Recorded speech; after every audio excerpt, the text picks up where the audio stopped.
নবী বলছেন, আল্লাহ আমার উম্মত যদি জাহান্নামে থাকে আমি কিন্তু জান্নাতে যাব না।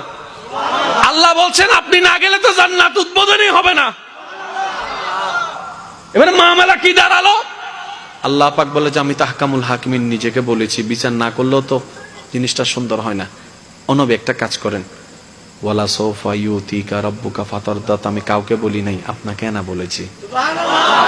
আমার সাল্লাহ কাইল্লা রাহমাতাল লিল আলামিন কারো সম্পর্কে নাজিল করি নাই, আপনাকে দিয়েছি। ওয়ালাল আখিরাতু খায়রুল লাকা মিনাল উলা, কাউকে বলি নাই, আপনাকে বলেছি। আর আমি আল্লাহ ভালো করে জানি আপনি হচ্ছেন উম্মতের দরদি নবী। আপনি নিজের জন্য কাঁদেন নাই, সন্তানের জন্য কাঁদেন নাই, পরিবারের জন্য কাঁদেন নাই, নাতির জন্য কাঁদেন নাই, যত কেঁদেছেন জীবনে সবকিছু উম্মতের জন্য। এমনকি হাসরের ময়দানে যখন সর্বপ্রথম আমাদের নবীকে আল্লাহর হুকুমে তোলা হবে, আমাদের নবী উঠেই জিব্রাইল আলাইহিস সালামকে প্রথম প্রশ্ন করবে, ও আমার ভাই জিব্রাইল, আমার উম্মতগুলা কোথায়?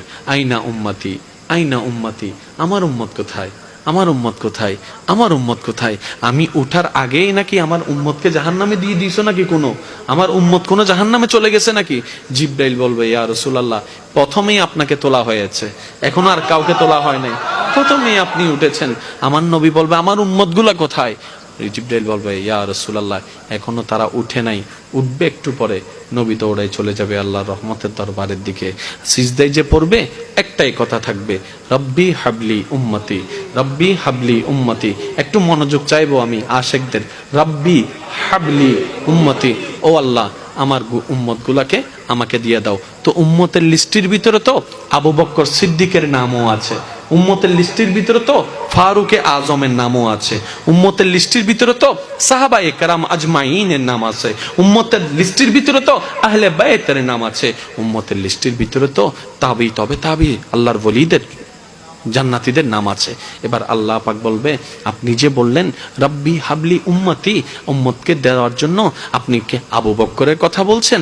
নবী বলে যে না, আমার আবু বকরকে নিয়ে চিন্তা নাই, আমার ফারুককে নিয়ে চিন্তা নাই, আমার ওসমানকে নিয়ে চিন্তা নাই, আমার আলীকে নিয়ে চিন্তা নাই।